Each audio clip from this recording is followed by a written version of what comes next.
We provide you the platform to turn your dreams into reality. Give wings to your aspirations with KR Mangalam University. भाइयों बहनों, 4 मई को सुबह counting चालू होगी। 8 बजे बैलेट बॉक्स खुलना शुरू होगा। 9 बजे पहला राउंड, 10 बजे दूसरा राउंड, 1 बजे काउंटिंग समाप्त और बीबी दीदी टाटा गुड बाय। एक लंबे समय के बाद बंगाल के अंदर सुशासन की शुरुआत होने वाली। कवि गुरु की कल्पना का, महर्षि अरविंद की कल्पना का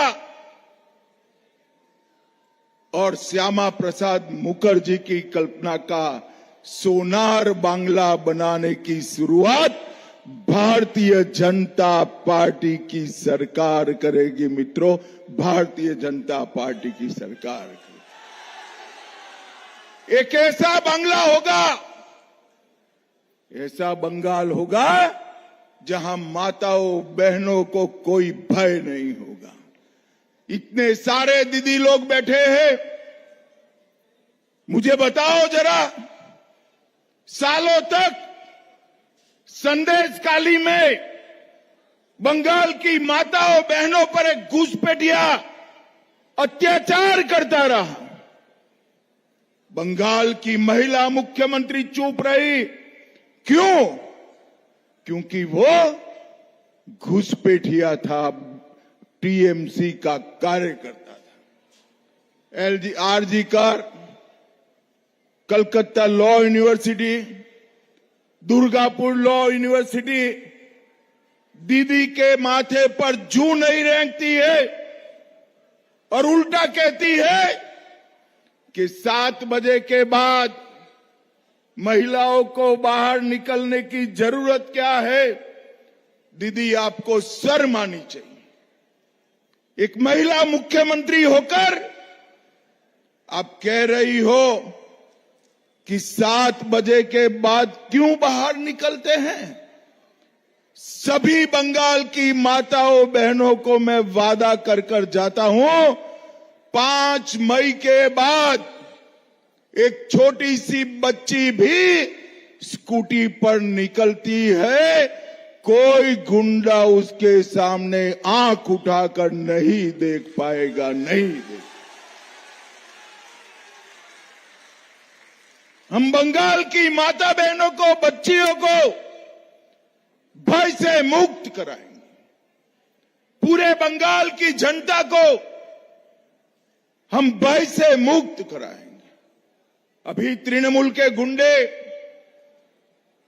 कॉलोनी कॉलोनी जाकर, बड़े बड़े फ्लैट्स में जाकर कहते हैं निकलना मत, 29 तारीख को तकलीफ होगी। मैं आज टीएमसी के गुंडों को कहकर जाता हूं, 29 तारीख को निकलना मत, वरना गुंडों को तकलीफ आए। भाइयों बहनों, 29 तारीख को आप मशीन पर कमल का निशान देखिए, निशान के सामने का बटन देखिए। 4 तारीख के बाद गुंडों को उल्टा लटका कर सीधा करने का काम भारतीय जनता पार्टी। देश आजाद हुआ, देश की सकल घरेलू आय में, देश की इनकम में 100 रुपया आता था, 20 रुपया बंगाल से आता था। आज 100 रुपये की जगह 5.25 रुपया हो गया। भाइयों बहनों, इंडस्ट्रियलाइजेशन की शुरुआत पूरे भारत में कहीं हुई तो हमारे बंगाल से हुई थी, बंगाल से। आज एक एक एक इंडस्ट्री बंगाल छोड़कर बाहर जा रही है। 6,000 उद्योग बंगाल छोड़ दिए। दीदी, आपके कट मनी वाले, आपके सिंडिकेट वाले इंडस्ट्री के पीछे पड़े हैं। इंडस्ट्री बंगाल छोड़कर बाहर जा रही। इंडस्ट्री छोड़ो, किसी को अपना घर नया बनाना है, उसको अगर ईंट लेनी है, ईंट, बालू लेना है, सीमेंट लेना है, तो सिंडिकेट को टैक्स देना पड़ता है। डमडम वालों, मेरा वादा याद रखना, 5 तारीख के बाद सिंडिकेट वाले बंगाल छोड़कर पलायन कर देंगे। दीदी के कारण इंडस्ट्री गई है, भाजपा के कारण इस सिंडिकेट वाले गुंडे बंगाल छोड़कर जाएंगे। मुझे बताओ भाइयों बहनों, आज आप यहां पर बैठे हो, इतनी सारी माताएं बहनें बैठी हैं। हमारी पार्लियामेंट में माताओं बहनों को 33% रिजर्वेशन मिले, आरक्षण मिले, वो अच्छा है या नहीं है? जरा जोर से बोलो, अच्छा है या नहीं है? ममता दीदी ने कांग्रेस के साथ मिलकर इसका विरोध कर माताओं बहनों को यहां पर आने से रोका है। विधानसभा में आने से रोका, लोकसभा में आने से रोका है। ममता दीदी, मातृशक्ति 29 तारीख की राह देख रही है। आपकी उल्टी गिनती शुरू हो गई है, अब उल्टी गिनती शुरू। भाइयों बहनों, मुझे बताओ, ये धारा 370 हटानी चाहिए थी या नहीं हटानी चाहिए थी? ये कश्मीर जो है हमारा है या नहीं है? अरे जोर से बोलो, है या नहीं है? मोदी जी ने 75 साल से जिस धारा 370 को कांग्रेस और इनके चट्टे पट्टे टीएमसी ने संभाल कर रखा था, वो धारा 370 को समाप्त कर दिया और आतंकवाद पर एक गहरा आघात नरेंद्र मोदी जी ने किया। ये टीएमसी की और कांग्रेस की सरकार थी। आतंकवादियों को बिरयानी खिलाते थे, बिरयानी। भाइयों बहनों, उरी में हमला हुआ, मोदी जी ने सर्जिकल स्ट्राइक की। पुलवामा में हमला हुआ, एयर स्ट्राइक की। और पहलगांव में हमला हुआ, ऑपरेशन सिंदूर कर उनके घर में घुसकर आतंकवाद का जवाब।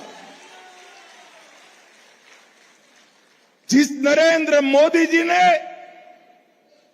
आतंकवाद को समाप्त कर दिया, वो नरेंद्र मोदी जी को कांग्रेस के अध्यक्ष आतंकवादी कह रहे हैं। ये राहुल बाबा के साथ रह रहकर खरगे जी भी भाषा बिगड़ने लगी है। राहुल बाबा, मोदी जी को जितनी गालियां दोगे, जितना गाली का कीचड़ बनाओगे, कमल उतना शान के साथ खिलकर आएगा। और मैं आज यहां से राहुल बाबा को कहने आया हूं, तमिलनाडु में आप डबल फिगर क्रॉस नहीं करने वाले हो, पांडिचेरी में भी डबल फिगर क्रॉस नहीं होगी, बंगाल में शायद ही खाता खुल जाए। पांडिचेरी में भी नहीं खुलेगी और आसाम में अब तक की सबसे बड़ी हार कांग्रेस की होने वाली है, सबसे बड़ी हार। और ममता दीदी, आप इसी कांग्रेस के साथ बैठी हो, आपका भी बुरा गत होने वाला है। भाइयों बहनों, मुझे बताओ, मोदी जी ने अयोध्या में राम मंदिर बनाया, अच्छा किया या बुरा किया? अरे जरा जोर से बताओ, अच्छा किया या बुरा किया? 550 साल से मुगल, अंग्रेज, कांग्रेसी, टीएमसी वाले राम मंदिर नहीं बना दे। आप सभी ने मोदी जी को दूसरी बार प्रधानमंत्री बनाया, मोदी जी ने अयोध्या में राम मंदिर बनाकर जय श्री राम कर दिया। और ये ममता दीदी